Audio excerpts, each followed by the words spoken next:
Can I help you? I'd like to see the man in charge. He's in here.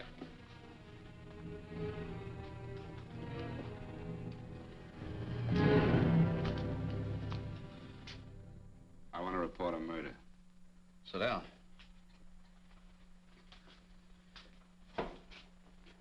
Where was this murder committed? San Francisco, last night. Who was murdered? I was.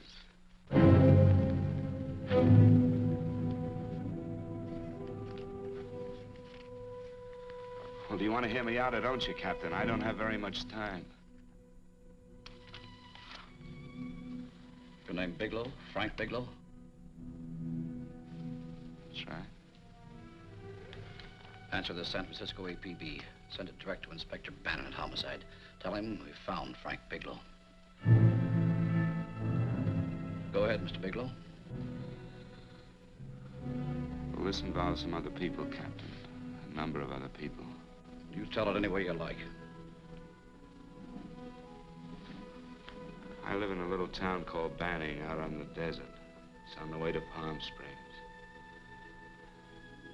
I have a small business there. Paula? Yes, Mr. Bigelow? Give me a copy of Miss Hollis's 48 tax return, will you? Oh, you better get the 47, too. Yes, Mr. Bigelow. I don't think we took any depreciation on that new equipment last year. No, we didn't. I remember you said we could include it all this year. Sure we can. Hey, Frank. Yeah, well. Peterson says he wants a financial statement before he can give me my loan. Hello, Kitty. I will. Well, I'm leaving for San Francisco today, but I'll be back in about a week. I'll take care of it for you then. Sure is a scorcher, isn't it? Well, I've seen him worse. Well, have a nice time, Frank. Yeah, thanks, Will. Paula, why don't you come down to the place and let me give you another permanent? Makes your hair so much easier to manage in all this heat. I can't afford it right now. Maybe next month. Yeah, here it is. No, we didn't take it. Well, we can do it this year. You work it out any way you think best. Have a nice trip, Frank. Sure, Kitty. See you when I get back. Bon voyage. Why don't you come down anyway, Paula? We'll work out a deal on that permanent. Thanks. Maybe I will. Hello? Oh, hello, Mr. Hawkins. Just a moment. Do you want him to send your ticket over? No, I'll pick it up myself. No, never mind. Mr. Bigelow will pick it up at the station. Bye.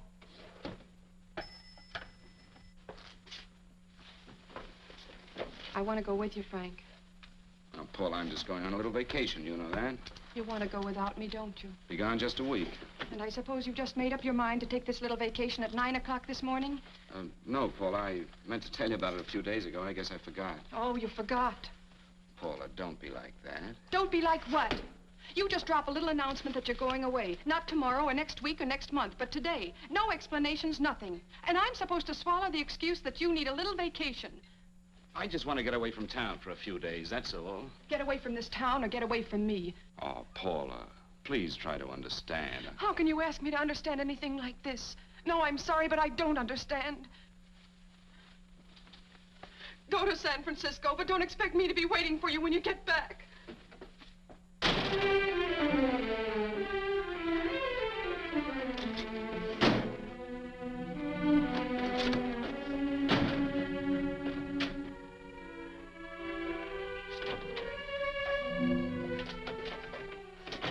Paula, please, Paula. Come on, turn around, look at me.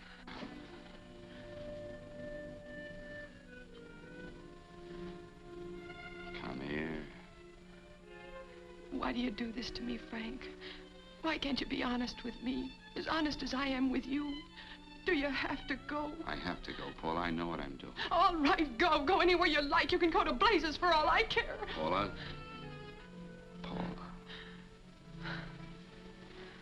Yes, I know I'm being foolish. Come here.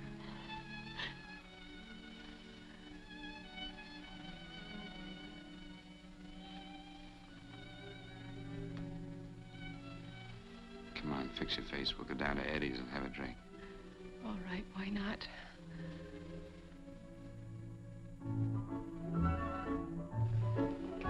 Hi, Paula. Hi, Eddie. Give us a couple of cold beers, will you? Coming up. Hi. Come on.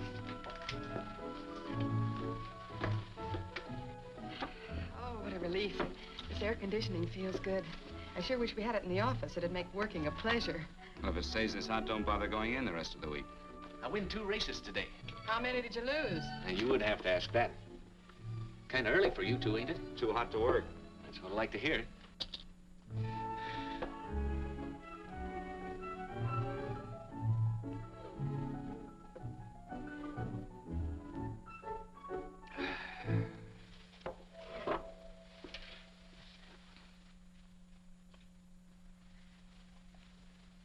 Frank, you'll take me with you, won't you?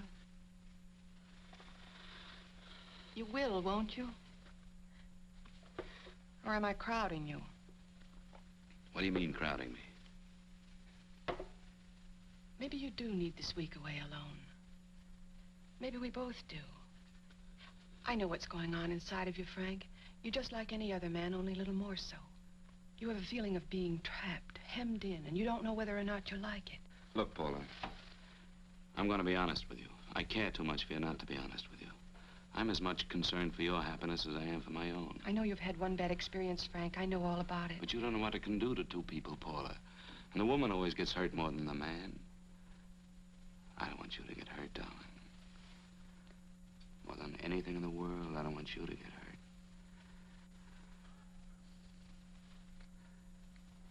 Want to hear some music? All right, Frank. Got a couple of nickels, Eddie? Yeah. This won't bother you, will it? No, next result doesn't come in for half an hour.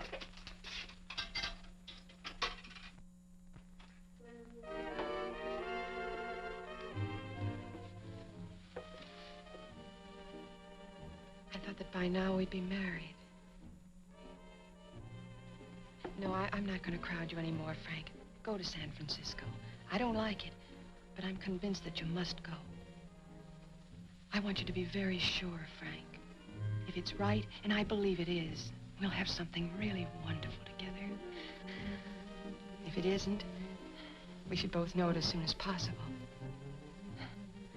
So you see, even if I could stop you, I wouldn't do it now.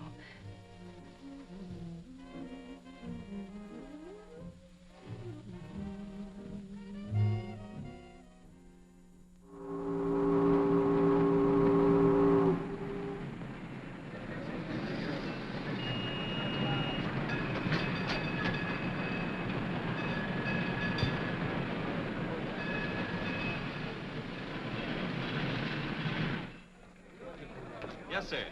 My name is Bigelow. I have a reservation. Yes, sir.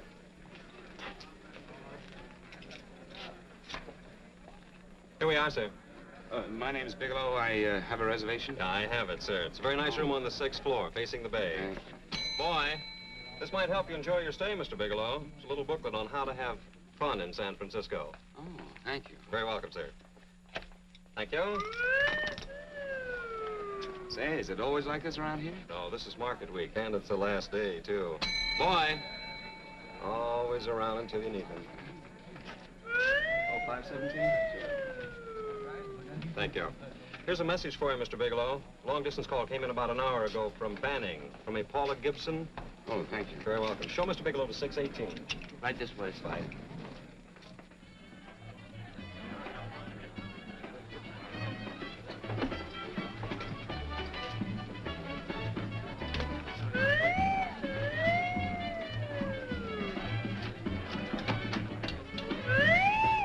Right this way, Mr. Bigelow.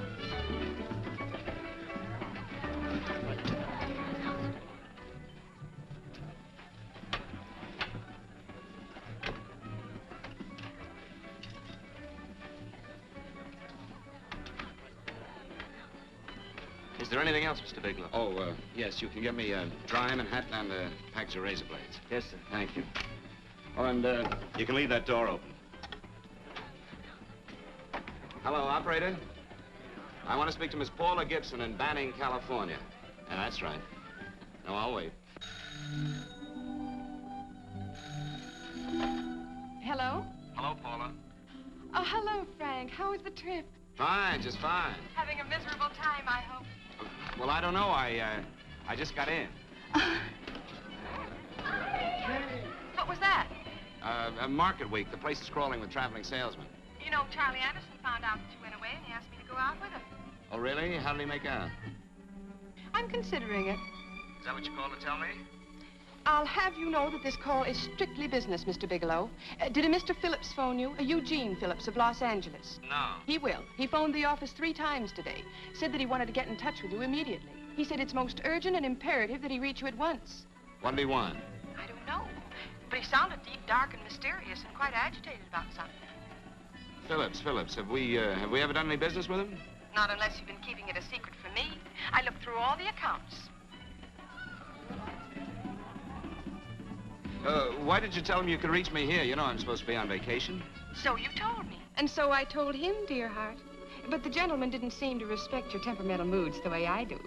He was very insistent that he speak to you before it's too late, as he put it. Well, tell him you tried to get in touch with me and I've changed my plans and you can't reach me. He won't talk to me. I told him that I was your confidential secretary, but I guess I didn't sound confidential enough. So I told him that he could reach you there this evening. Well, call him back. If it's as important as he says it is, he'll talk to you. Otherwise, he'll just have to wait until I get home. My, aren't we adamant this evening? All right, shall do. And Frank, Yeah? I don't quite know how to say this. Say what? Well, what I want to say is that there's nothing you can do that you ever have to feel guilty about. Oh. Sure. Thanks, Paula. I'll call you tomorrow. Right?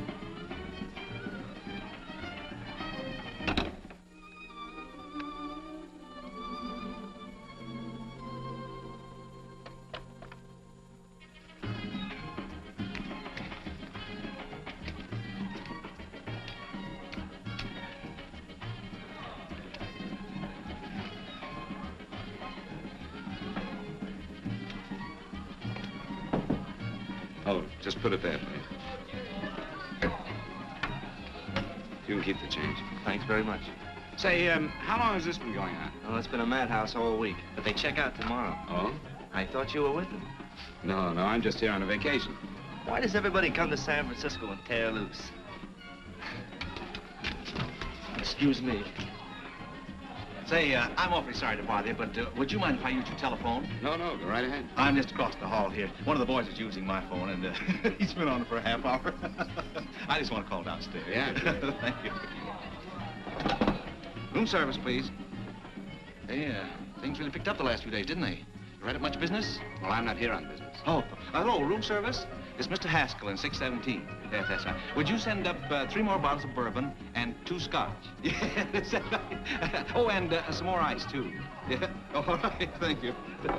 You here all alone? Yes, I just got in town. Well, why don't you join us for a drink? Well, I don't want to barge in on your party. Oh, nonsense. It's not a party. Just a few of the boys entertaining some buyers. You know, the usual thing. A few drinks and some laughs. It's no party. Come on. Well, come on. All right. I know what it's like to be all alone in a strange city. I'm Sam Haskell. I'm Frank Bigelow. You think some of these guys never been away from home before? Yeah.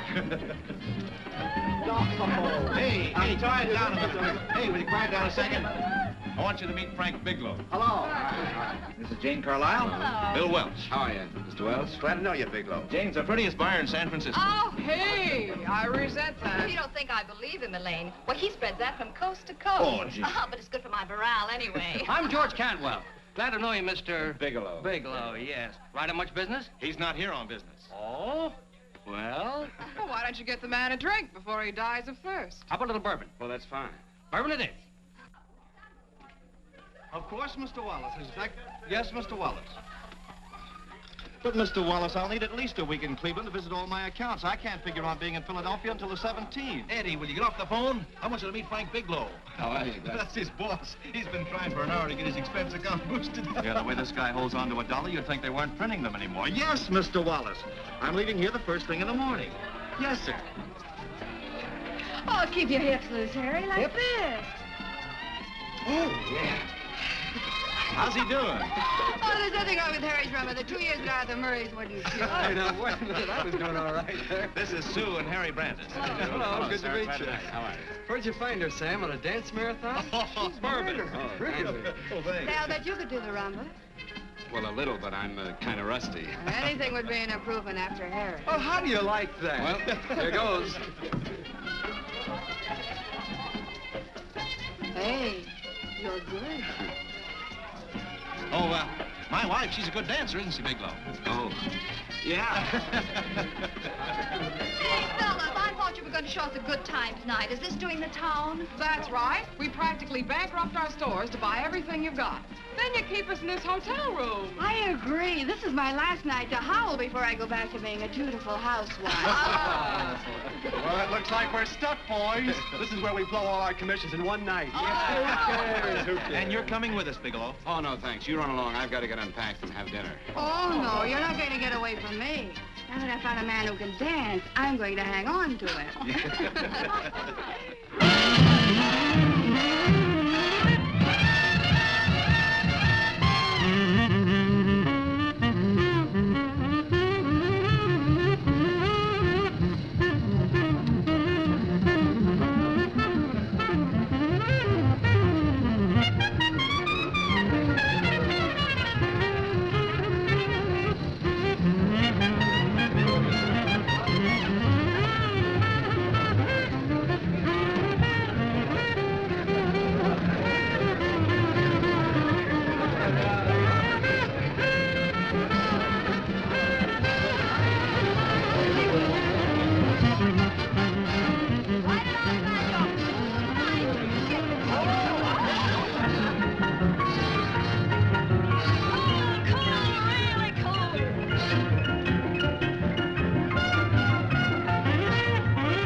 What'll it be?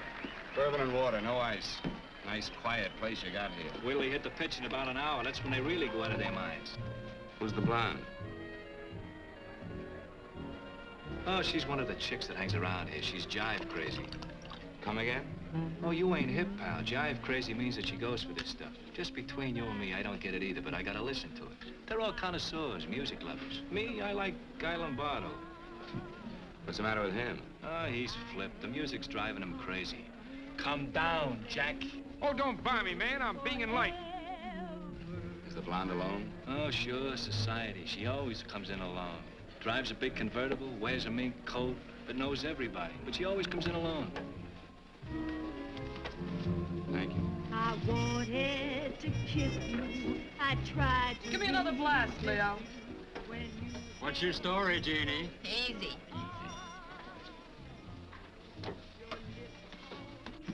Hello. Easy. Dig the fisherman. Oh, that's really silk, isn't it? Can I buy you a drink? Sure, thanks. Give me a blast, Leo. Leo. I left my blast at the other end of the bar.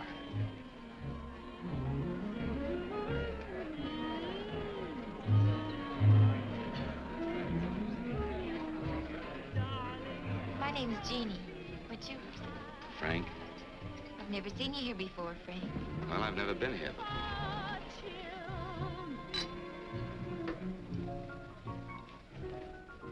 This isn't mine. Mine was bourbon. Well, sure it is. You saw me pour it.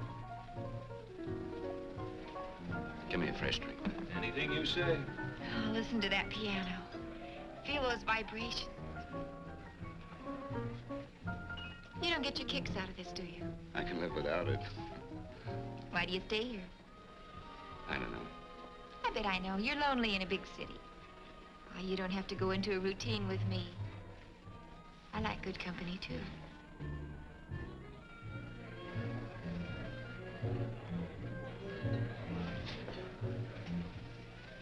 Say, there are some people there I want to avoid. Couldn't we get out of here? Let me think about it. Oh, come on. How about going somewhere else? Huh? Why don't you meet me later? Okay. Where? I tried to forget you, but you whispered, darling, I love. Call me at that number later. It's my next stop. They've got a band there that'll really send you. See you, Jeannie. Easy.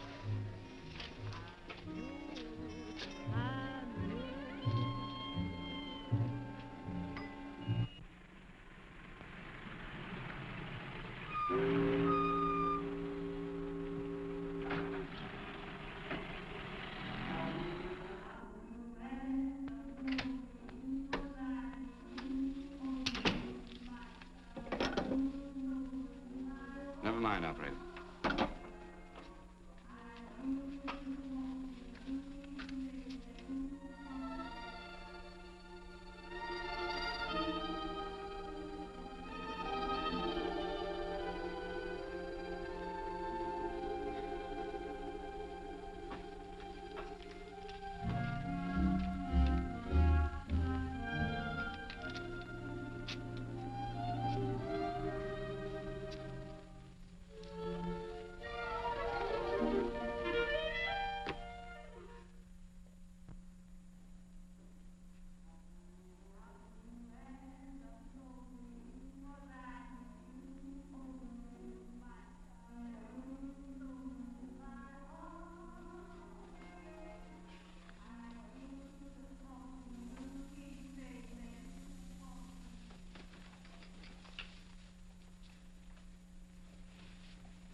Room service, please. Come in.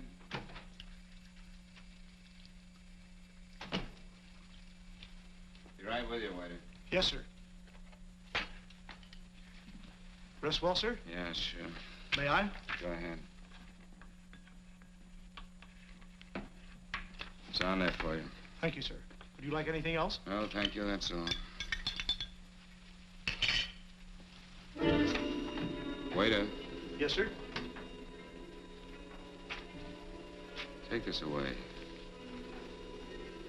Is there anything wrong, sir? No, just take it away. I don't even want to look at it. Are you all right, sir? Yeah, sure. All right, I just had too big a night, I guess, that's all. I need some fresh air. Of course. Thank you, sir.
Lungs in good condition. Blood pressure normal. Heart fine. Well, it's a good thing everybody isn't like you, Mr. Bigelow. Put us doctors out of business. I'm glad to hear it, Doctor. I was a little worried. Don't let a little bellyache worry you. Could be just a change of climate. Well, it isn't exactly an ache, Doctor. It's kind of hard to describe the feeling. Maybe it was the drinks I had last night. I might have mixed them too much, huh? Let's have another look at that throat. You may finish dressing now, Mr. Bigelow. I want to get the results of those tests we took. Thank you, Doctor.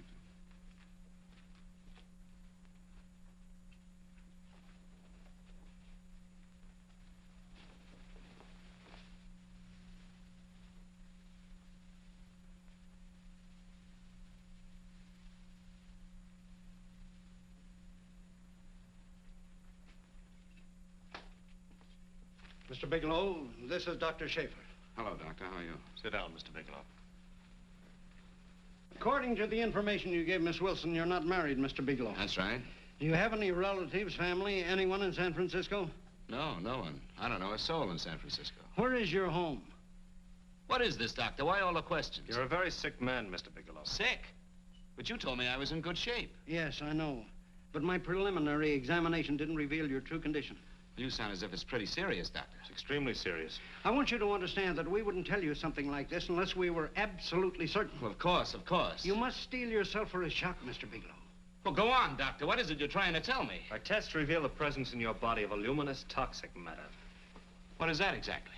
A poison that attacks the vital organs. Poison? We have no alternative but to tell you this. Your system has already absorbed sufficient toxin to prove fatal.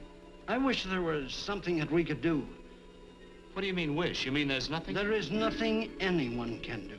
This is one of the few poisons of its type for which there is no antidote. Well, this is fantastic. This is the most ridiculous thing. You don't have very long. What do you mean? A day, possibly a week, 2 weeks at the outside. It's hard to say exactly. Well, this is impossible. I don't believe it. You've made a mistake. That's it. It could be a mistake, couldn't it? You have made a mistake, haven't you? Answer me. Dr. Schaefer is an authority on toxicology. Been no mistake, Mr. Bigelow. Do you realize what you're saying? Well, you're telling me that I'm dead. Do you think you can explain my life away in just a few words? Why, I don't even know who you are. Why should I believe you? You must calm yourself, Mr. Bigelow. We want to offer you every assistance that we... Assistance? Who wants your assistance? Who wants anything from you? You're nothing but a couple of phonies. Why, I think you're crazy. That's it. You're crazy. The both of you. You're crazy.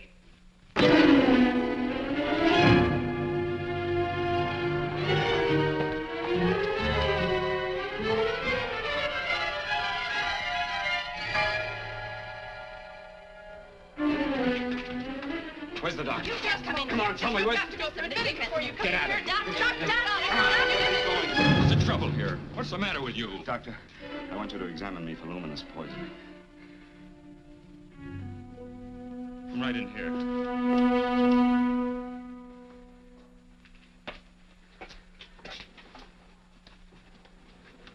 Yeah, you've got it all right. Your system has already absorbed it. Are you sure, Doctor? Are you absolutely certain?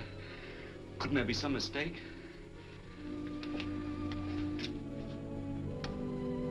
There it is. The toxin is actually luminous in the dark.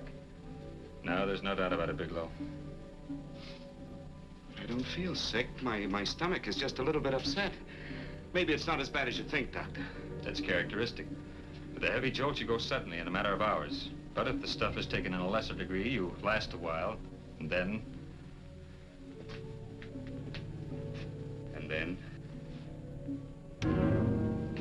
Give it to me straight, Doctor.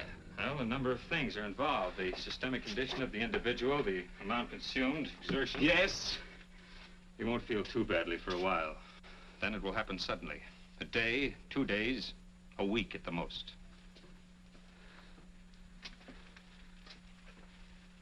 A day. 2 days. There's nothing that can be done now. If it had been caught in time, your stomach could have been washed out. But you've had it in you for some time now. For at least 12 hours, haven't you, Bigelow? I don't know. You don't know? No. Don't you know how you got it? No. This is no accident. Somebody knew how to handle that stuff. That wax is tasteless and odorless. And the amount of alcohol in your body, you must have got it in liquor. I was drinking last night. I'll arrange for your admission to the hospital immediately. Of course, I'll have to notify the police. This is a case for homicide. Homicide? I don't think you fully understand, Bigelow. You've been murdered.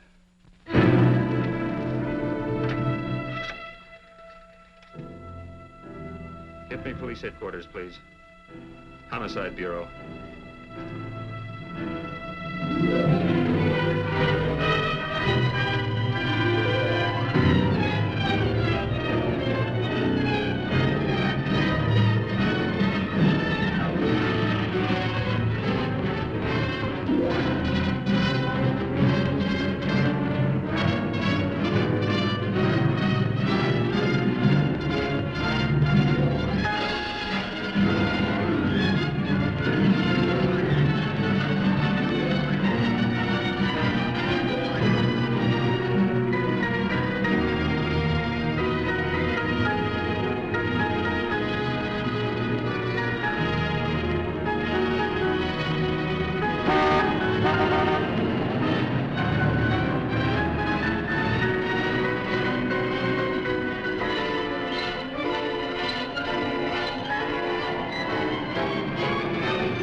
Open up.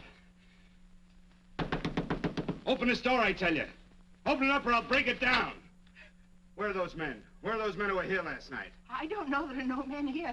Please go away. Don't lie to me. Where are they? Mister, this lady just checked in. Those men aren't here no longer. They checked out the hotel early this morning. Checked out? Please go away.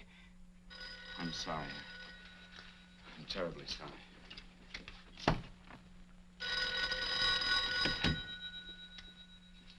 Hello? Please, Mr. Bigelow, my eardrums. Oh, hello, Paula. Your enthusiasm overwhelms me. Why haven't you phoned me, or is there a quota on telephone calls up there? I'm sorry. I've been busy. I'll bet you have. Visiting the museums, no doubt. What's happening up there that's exciting or different? Nothing, not a thing. I'll bet you miss me, but you're too stubborn to admit it. Sure. You know, if you'd like me to come up, I can pack a toothbrush and leave right away. No! Well, you don't have to snap my head off. You could at least make a pretense of missing me. I'm sorry, Paula. Of course I miss you. Listen, Paula, Paula, it's just that I don't feel like talking now. I'll call you later. Don't strain yourself. You phone me sometime when you feel more like talking. Oh, by the way, I called that Mr. Phillips back. Phillips? Yes, you know, the man that tried to reach you. Well, I'm afraid you'll never know why it was so important that he speak to you. His office said he died yesterday. Frank, are you there? Did you hear me? Died? When? Yesterday. So you won't have to bother your little head about him anymore. You can just go ahead and have fun. Paula, what did he die from? Do you know? I suppose he died from whatever people usually die from. Well, didn't they tell you? Don't you know? What are you getting so excited about? You said you didn't even know the man.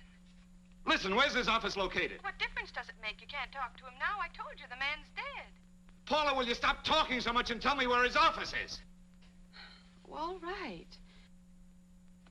It's the Phillips Importing and Exporting Company, Bradbury Building, Los Angeles. Bradbury Building, Los Angeles. That's right. Say, this is really a switch. Listen, if you want to reach me, I'll be in Los Angeles. Are you out of your mind? I'm sorry, Paula. I've got to hurry. Wait a minute. Where in Los Angeles? The Allison Hotel. Goodbye, Paula.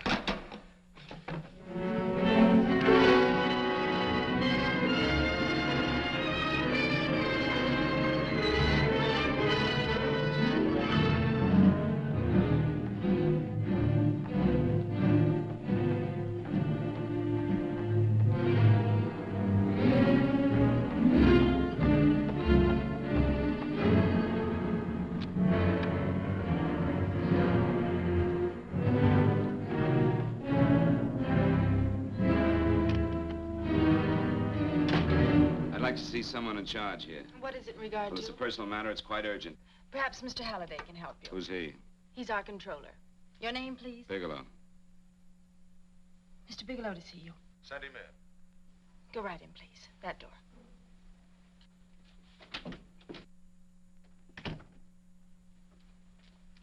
Mr. Bigelow? How are you, Mr. Halliday? What can I do for you? Well, Mr. Phillips phoned my office several times yesterday. I'd like to find out what it's all about. You know Mr. Phillips died yesterday? Yes, I know. But I don't understand. If he phoned you, didn't he tell you what it was about?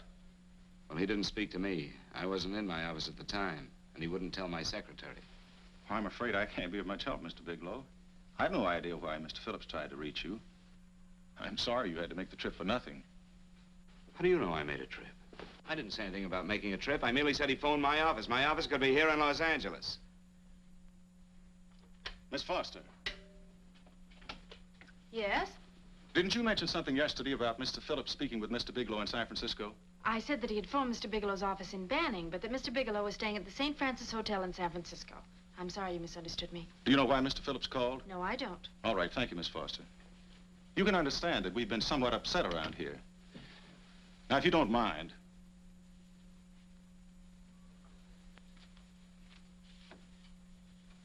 Did Mr. Phillips have a wife, family, anyone that could help me? you can't intrude on people at a time like this just to satisfy some curiosity. It isn't just curiosity. Then I suggest you wait a week or so. I can't wait. Well, I'm sorry you'll have to. Well, there's always a phone book. You're a pretty aggressive fellow, Bigelow. Are you quite sure that this is as important as you make it appear to be? It's important. Mrs. Phillips lives at the Sunset Arms Apartments. Thank you. I needn't tell you she's under a strain. I suppose you're capable of using a little more tact with her than you demonstrated with me. I think I can handle it. By the way, what was the cause of Mr. Phillips' death? Suicide. He leaped from the balcony of his apartment. Thank you.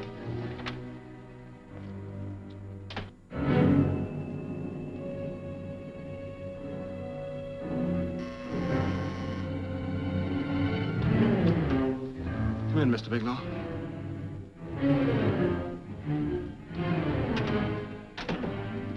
I'm Stanley Phillips, Eugene's brother. Halliday phoned that you were coming.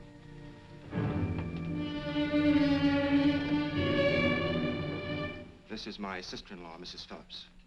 I'll try to make this as brief as possible, Mrs. Phillips. I'm afraid I can't be of any help to you, Mr. Bigelow. I haven't the slightest idea why my husband wanted to speak to you. Well, I guess Halliday covered just about everything. Did your husband ever mention anything about me, Mrs. Phillips? Anything at all? No, I can't recall Eugene ever having mentioned your name.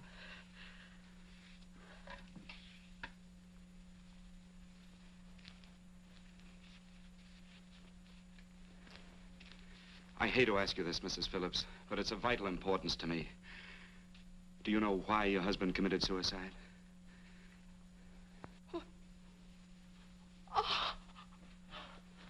You're certainly not the most diplomatic person in the world, are you, Bigelow?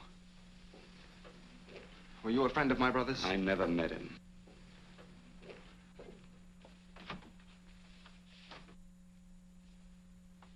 My brother was in a jam, a pretty bad jam. He was arrested 2 days ago. He sold some iridium to a dealer by the name of Majak. It's a very rare metal, very costly. Anyway, the iridium turned out to be stolen. He was released on bail yesterday, but he faced a pretty stiff prison term. And have committed suicide for less. Yes, I know. That's how the police feel about it. What puzzles me, though, is this crooked deal. Knowing Eugene, you wouldn't say he's the type of man to be mixed up in anything like that, now would you? I told you I never met him. That's right, so you did. Now, what's this all got to do with you, Bigelow? I don't know. Let's come clean with each other, Bigelow. Surely you must have some idea why my brother was so desperate to contact you. I have no idea. That's odd. Then how could it be of such vital importance to you? Well, you seem to know the answer to everything else. Maybe you know the answer to that one, too.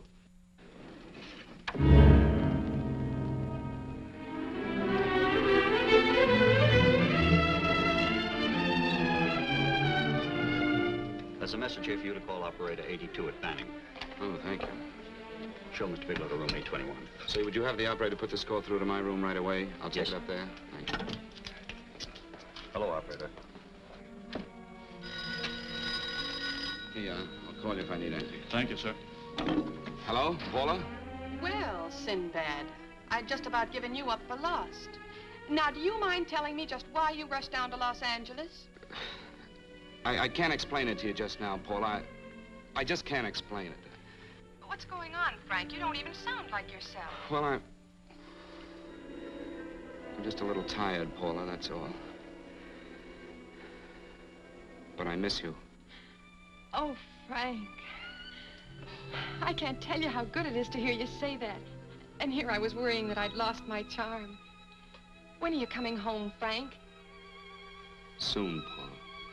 I'll be home soon. I'll go right out and get myself a permanent so I'll be pretty when you see me. Hey, guess what? I found that Phillips name in your notarial ledger. Notarial ledger? Yes, of all places. I remember now I made the entry myself. You had notarized a paper one morning before I came to work. What kind of paper was it? A bill of sale for a George Reynolds made out to Eugene Phillips of Los Angeles. So you see, I was right. We hadn't done any business with Phillips, only indirectly. What was the bill of sale for? A shipment of iridium, whatever that is. Iridium. You mentioned at the time that this fellow Reynolds had made some kind of a deal in Palm Springs, and he stopped in your office early in the morning on his way north to have it notarized. Wait a minute. Wait a minute, George Reynolds. That was about 6 months ago, wasn't it? That's right, 6 months ago. Thanks, goodbye. Goodbye. Hello, operator. Get that number back for me.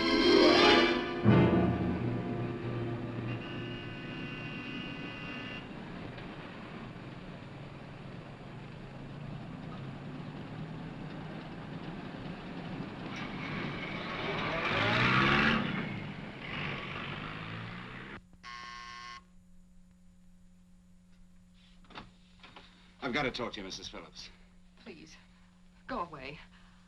I want to be left alone. But I found out why your husband wanted to see me. It was in connection with a bill of sale. Come in. Thank you. What do you know about a man named George Reynolds? George Reynolds? Yes. Why, that's the man my husband claims sold him the iridium. And what did Reynolds claim? Reynolds disappeared. Yes? About 2 months ago, my husband grew suspicious that something was wrong. Since then, he tried in every way to locate Reynolds, but could find no trace of him. But I don't get it. Your husband could have proved he made a legitimate deal by showing the bill of sale he got from Reynolds. Then there was a bill of sale? Yes, of course there was. My husband swore there was, but at the time of his arrest, he couldn't find it. It was mysteriously missing. Well, then, if your husband could have shown proof, it would have been George Reynolds who would have faced the prison term. Eugene was convinced that Reynolds had stolen the bill of sale. He was the only one who had reason to eliminate evidence of the transaction. Thank you, Mrs. Phillips. Thank you very much. You've been very helpful. Oh, if you'd only come sooner, Mr. Bigelow. My husband might be alive today. I know.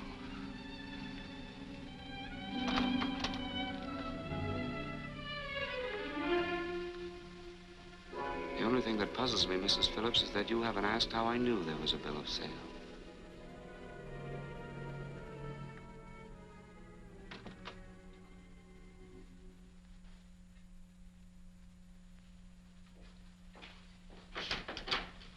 Mr. Holliday isn't in. He should be back shortly. I think you're the one who can help me, Miss Foster. Mr. Phillips tried to reach someone else before he called me yesterday, didn't he? Why don't you ask Mr. Holliday? Obviously, Mr. Holliday wasn't here yesterday, or he wouldn't have had to learn from you that Phillips called me. And you're the logical person to know who else Phillips called. I don't believe that's any of your business, Mr. Bigelow. Don't think you're revealing anything confidential, Miss Foster. I know that he tried to reach somebody else. Mrs. Phillips told me. You're bluffing, Mr. Bigelow. I don't know what you're after, but you're trying to trick me. Mrs. Phillips didn't tell you a thing. How do you know that? Mrs. Phillips knows nothing about it. She doesn't. Well, why wouldn't she? Wait a minute. I was talking about George Reynolds. Who did you think I meant? Just who is it that Mrs. Phillips doesn't know I about? told you before, that's none of your business. All right, young lady, I'm going to give it to you straight. Phillips was murdered. Murdered? I don't believe you. He told me because he needed me to clear him. Phillips was innocent. Innocent men don't have to jump out of windows. Murdered? Just who are you trying to protect, Miss Foster? Why are you so afraid to tell the truth? I'm not protecting anybody. I haven't any more to say. All right, young, listen to me. This thing is going to explode wide open. If you've got nothing to hide, you better start talking. Or maybe you are mixed up. No! Well, then, come on. Mr. Phillips called Marla Rakubian. He went to see her yesterday morning. Who's Marla Rakubian? She's a model. She and Mr. Phillips used to be quite friendly, but he hadn't been seeing her for quite some time. Come on. The last couple of months, he'd been trying to locate her and finally learn where she lived yesterday morning. When he returned from seeing her, he was terribly upset and excited. That's when he had me put in the calls for you. When he couldn't reach you, he went home. The last time I saw him alive. Give me Marla Rakubian's address. I don't think Mr. Phillips realized I was aware of his friendship with Marla Rakubian, and out of respect for him, I never intended to tell anybody. I had no idea that she had anything to do with the trouble he was in. I admire your discretion, Miss Foster. You know, you must be pretty friendly with Stanley, Miss Foster. He knew how desperately his brother tried to reach me yesterday, and he wasn't even here at the time. And now you seem to know all about what happened in Mrs. Phillips' apartment.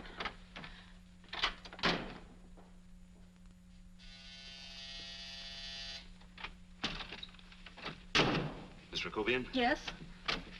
What do you want? Get out of here or I'll call the police. Go ahead, call him. Well, go ahead, call him. Going on a trip, huh? Yes, going away for the weekend. Sailing for Buenos Aires tomorrow, some weekend. I'll send you a postcard. Now get out of here. Who are you going with, George Reynolds? Never heard of him. I suppose you've never heard of Eugene Phillips either. Just who are you? What do you want? Never mind who I am. Where's Reynolds? I told you I don't know him. Now will you get out of here and leave me alone?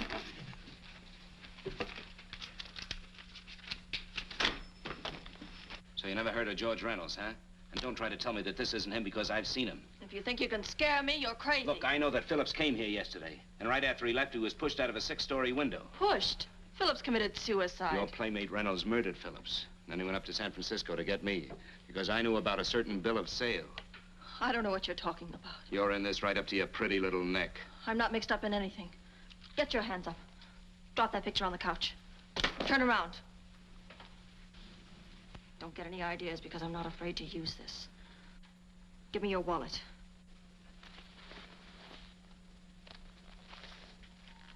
Frank Bigelow, Hotel Alex. All right, now where's Reynolds?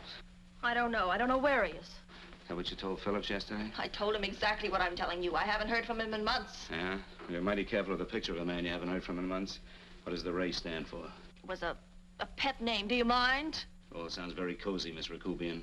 You and Reynolds call each other pet names while you make a sucker out of Phillips. Phillips made the deal because he wanted it. Yeah? I'll bet you weren't above using what it takes to help make him want it. Who's paying for this trip? I am. Really? A first-class trip to Buenos Aires on a model salary. Don't make me laugh. Since you and Reynolds aren't seeing each other anymore, you don't mind if I keep this, do you? If I were a man, I'd punch your dirty face in. You know, I really believe you would. Oh, I almost forgot. Your tickets. Don't be surprised if I'm there to see you off.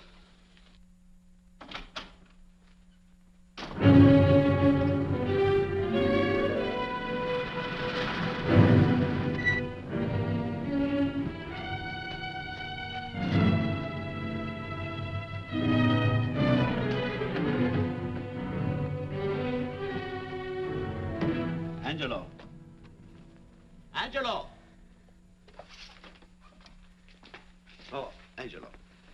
you remember taking this picture of George Reynolds? I take so many pictures, I can't remember them all. This gentleman is a friend of his and would like his address. We have no card on him. I don't think we ought to do that. He's willing to pay $20 for it. That's the paper we used last year. Of course, you understand, we usually don't give out the information about our clients. I know, you're a couple of high-class fellas. Thank you. Revealing anything confidential is against the ethics of our establishment. That's right. Honesty is the best policy. Of course. But in your case, inasmuch as you're a personal friend of Mr. Reynolds... Thanks. I knew you'd come through. Got it. Here it is. We don't have his address. He must have called for the picture. But he couldn't have been a very good friend of yours, mister, because his name is not George Reynolds. It isn't? Well, what is it? It's a... Huh? Oh. Here. It's Raymond Rakubian. Rakubian? What's so unusual about that? The picture's signed Ray, isn't it? Yeah. Yeah. Thanks.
Your lips called me baby, then I thought that maybe love.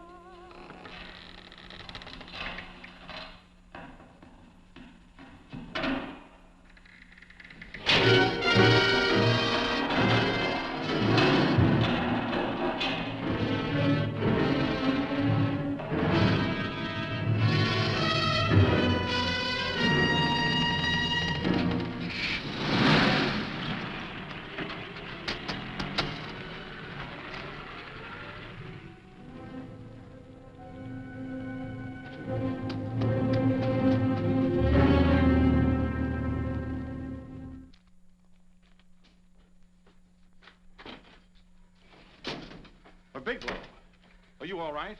Can I get you anything? No, thanks. Do you know this man? No. No, I don't think so. Are you sure you've never seen him? I'm quite sure. Does the name Raymond Rakubian mean anything to you? No, I never heard of him. Why? He also uses the name George Reynolds. This is Reynolds? That's right. Well, where can we find him? That's what I want to know. Tell me something, Halliday. You're the controller here. How come you didn't know about that bill of sale? Phillips made that deal before I came to work here. Yeah, but you still keep records, don't you? For some reason, which is none of my business, Phillips preferred to keep that among his personal papers. Now, does that answer your question? You came in here today asking for some information that you needed, and I tried to be as cooperative as I could. But now you're beginning to annoy me. So get out before I throw you out.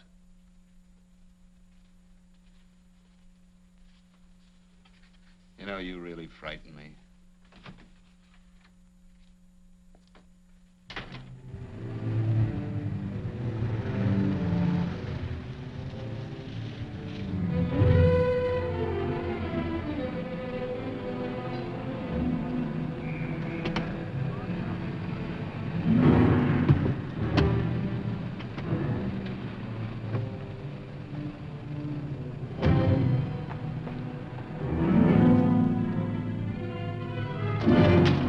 about time you showed up, Bigelow. Go ahead, Dave.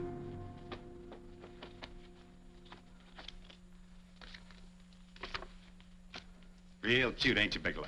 Just real cute. Paula didn't lose much time getting a hold of you guys, did she? Shut up. Let's go, Bigelow. Look at him. He can't take it. Soft in the back.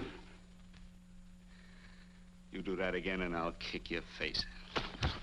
Lay off, Chester. Cut it out. Shut up! Who asked you? Better let him answer. The clerk might know he's in. Go ahead, Bigelow.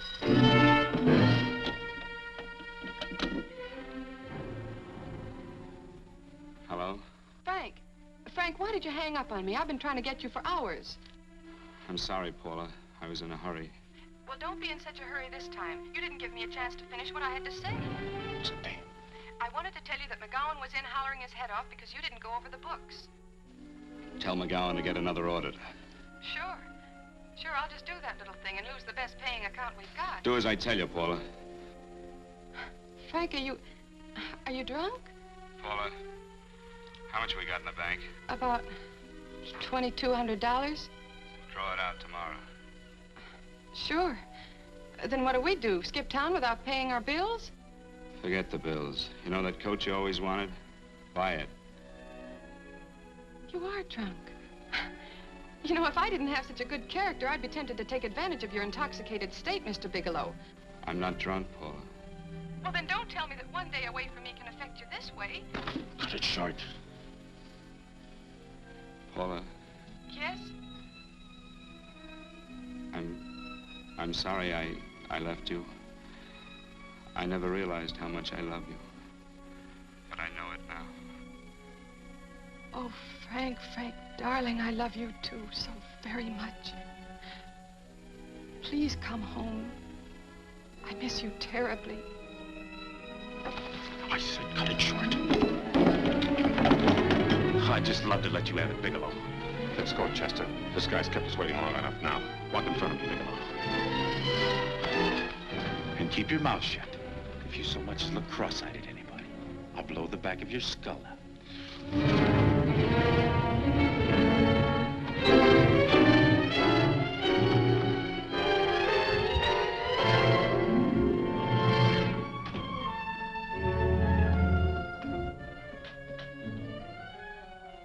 This Bigelow's real cute.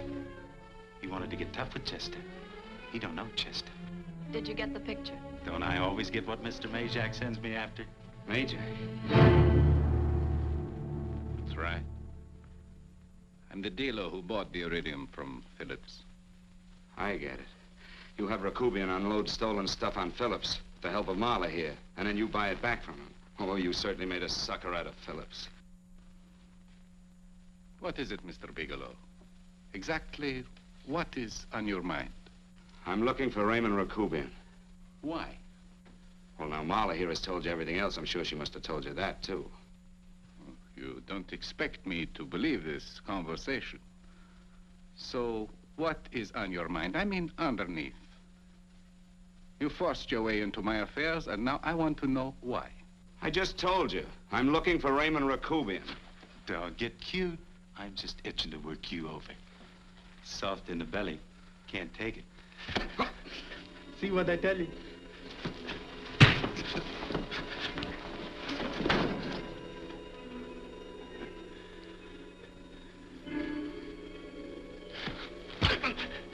Can't do that to Chester. I'm gonna blow your guts out. Easy. Lay off, Chester, not now. Look at him. He's so scared of Chester, he talk now. He's not afraid, Chester. You can tell from a man's eyes when he is afraid. Look at his eyes.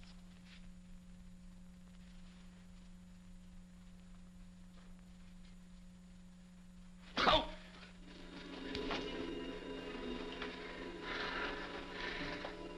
I'm telling you, Majak, you better keep him away from me or he's really going to have to use that gun.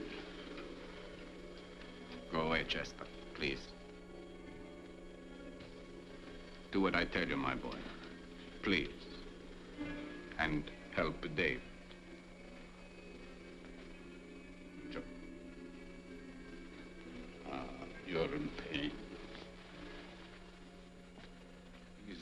unfortunate boy. He's psychopathic. He's unhappy unless he gives pain. He likes to see blood. Come with me, Mr. Bigelow.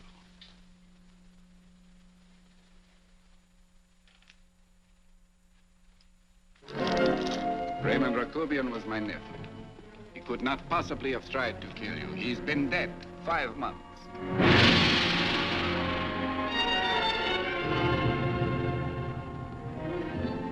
I'm afraid you have been sidetracked. Provided it is true that somebody made an attempt on your life. Somebody made an attempt again today. I had no reason to kill you, believe me. What do you mean you had no reason? I notarized a certain bill of sale. You notarized the bill of sale for Reynolds, not Rakubian. What I told you was true. I had no reason to kill you. That's a closet, Mr. Bigelow. And under other circumstances, you could go home now. But now you present a problem. You know too much, and I am in danger. Chester! Suppose I were able to prove to you that I only want to find the person who tried to kill me, and I won't cause you any trouble. You know I can go to jail for 10 years for this little business. 10 years. At my age, that's my life. That means my entire life. With my life, I do not take chances. I am sorry, believe me. You want Joe to go with you? No. Just Bigelow and me. And baby makes 3. But Major, goodbye, Mr. Bigelow, and forgive me. Let's go, Bigelow. I guess you won't be there to see me off.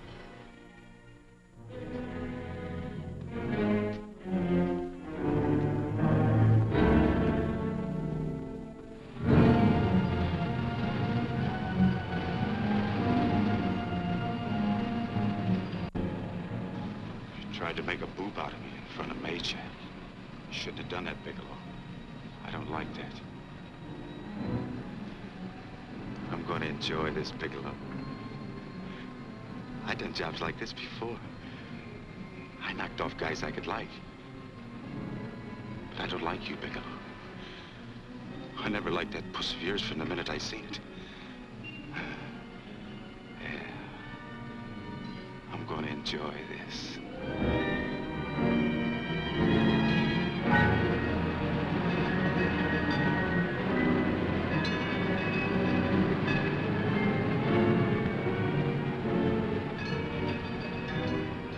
Scared yet, are you, Bigelow? But you'll be scared. Good and scared. I think I'll give it to you in the belly. You don't like it in the belly?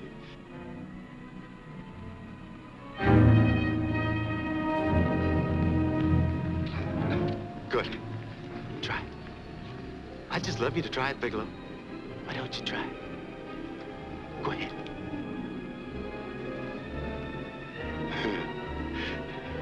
Didn't have the nerve, did you, Bigelow? Yeah. I think I'll give it to you right in the belly.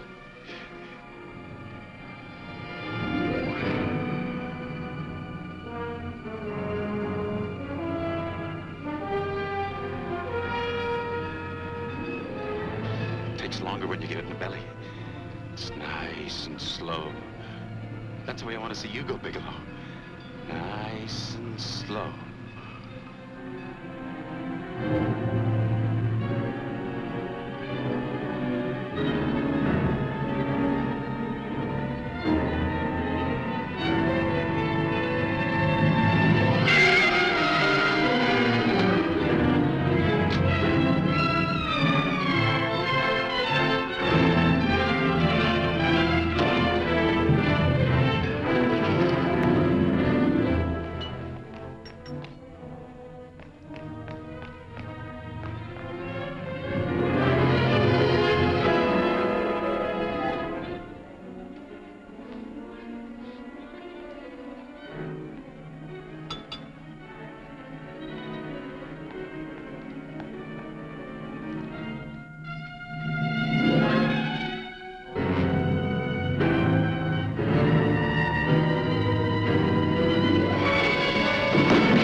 all right? Yes, I'm all right, Paula, but what are you doing here? How did you get here? Freddie Ross flew me down. I had to come. I had to see you. You shouldn't have come, Paula. You shouldn't have. What is it, Frank? You're in some kind of trouble. I know it. Look at you. You're a sight. Your clothes look as if you've slept in them. Are you ill? You are. You're feverish. I'm all right, Paula, and I'm not in any trouble, believe me. You're lying, Frank. Right after I spoke to you, I got a phone call from the San Francisco police. They asked if I knew where you were. You didn't tell them anything, did you? Of course not. It was the homicide detective that called. What is it, Frank? If you're in any kind of trouble, you certainly can trust me. Look, I'm not in any trouble with the police, Paula, believe me. But you can't stay here. You've got to go back to Banning right away. No, I won't go, Frank. I won't. I'm staying here with you. Paula, it's better that you go back, believe me. Why? What's this all about? What have you got to do with this Phillips and Reynolds?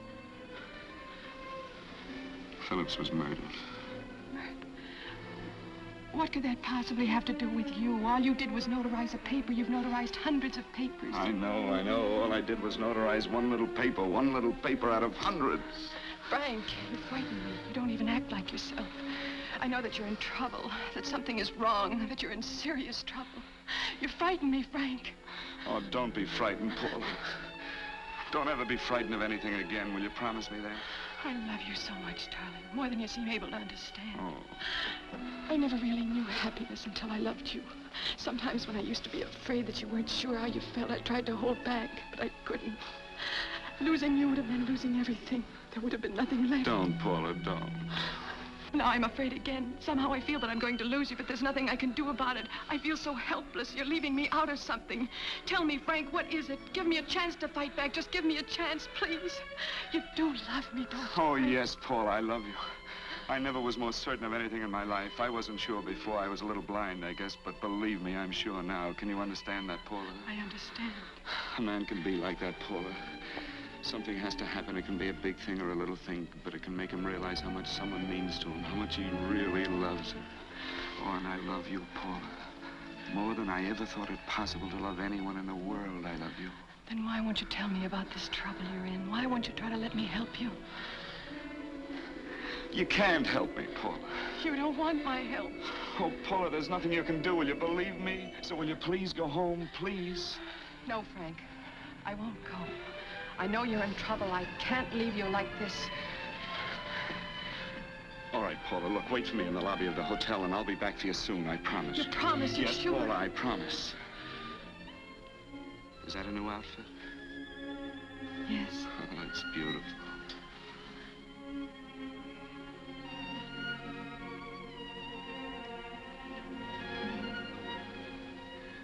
You'll come back to me, won't you, Frank?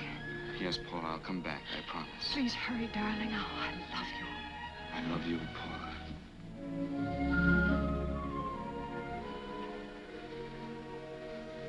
Goodbye, Paula.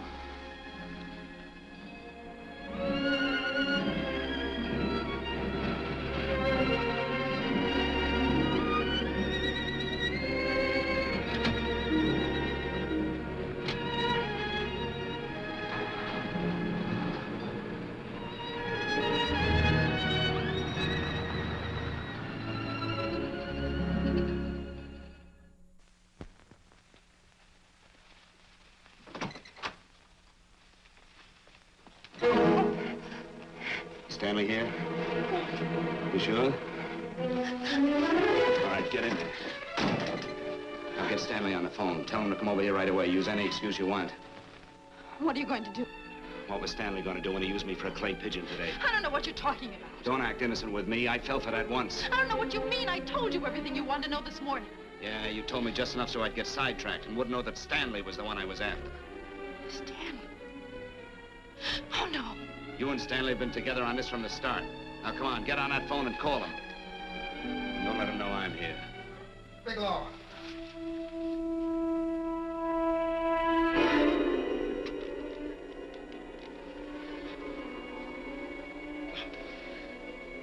You've been sidetracked, all right. But it was the poor bereaved little widow who did it. Miss Foster found this letter this afternoon. It's in my brother's desk at the office. It's postmarked 2 years ago. It isn't exactly the kind of a letter that a married woman gets from a casual friend. I'm sure my brother wasn't aware that they were so well acquainted when he hired Halliday. What's the matter with him? hadn't felt right since dinner. Where did he have dinner? At Mrs. Phillips' apartment. Halliday was there, too, and Stanley confronted them with that letter. Did you have anything to drink? Yes, why? How long ago? Half an hour ago, just before I came here. Miss Foster, get on the phone, call the emergency hospital. Have them get an ambulance over here right away. What? Tell them to prepare a stomach wash for luminous poisoning. Luminous poisoning? Go on, do what I tell you. You may still have a chance to save his life. But Go on!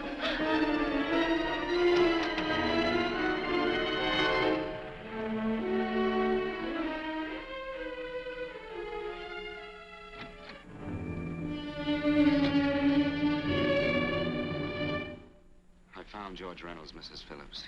He's been dead for 5 months. Then he didn't steal the bill of sale. No, he didn't. But you could have stolen it. How dare you? You knew who I was when I came here today. But you were surprised to see me alive, weren't you? But I'm not alive, Mrs. Phillips. Sure, I can stand here and talk to you. I can breathe and I can move. But I'm not alive. Because I did take that poison. And nothing can save me. What are you going to do? I tell you now, I have nothing to lose. No, you've got to listen to me. You've got to give me a chance. But I didn't have a chance. It was Halliday. Believe me, it was Halliday. He made me steal the bill of sale. He planned everything. What about this letter? Your husband knew about you and Halliday. He found it only yesterday. He accused Halliday. They fought, and Halliday pushed him over this balcony. And why me? Why did he want to kill me? Because you could have proved there was a bill of sale, that my husband had no reason to commit suicide. Halliday was desperate. After he killed my husband, he found out about the phone calls to you. He thought you spoke to him, that you knew enough to involve him.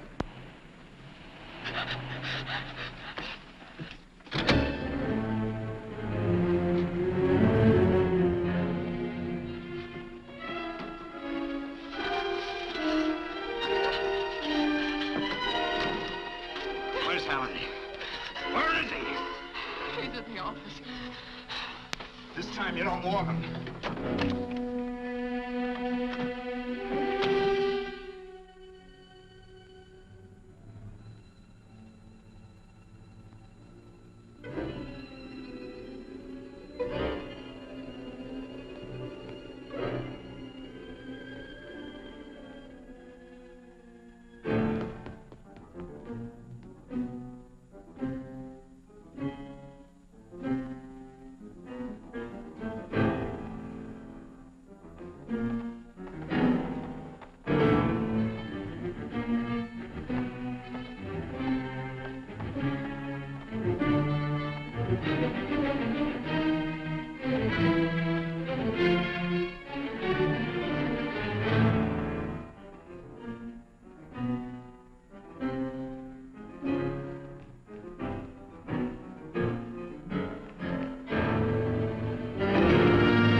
on, come on.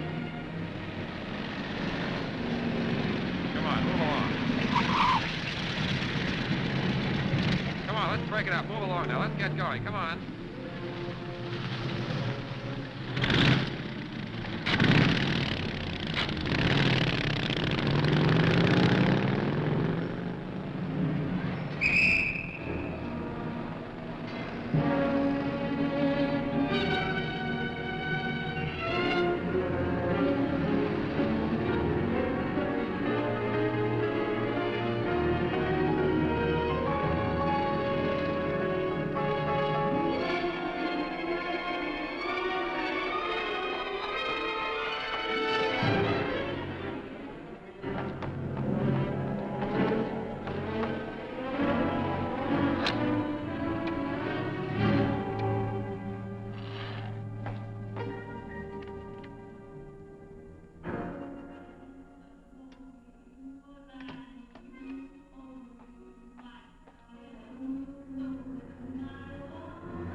All I did was notarize a bill of sale. But that piece of paper could have proven that Phillips didn't commit suicide. He was murdered. And that's why Halliday poisoned me.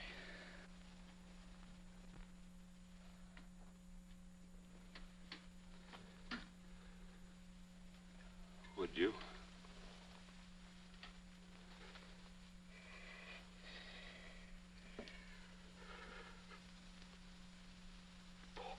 Paula.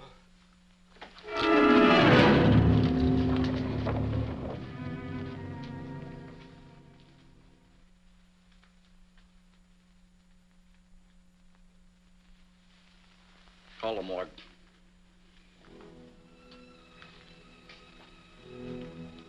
Johnson, you go to the Allison Hotel, find Paula Gibson. Don't tell her anything. I'll break it to her.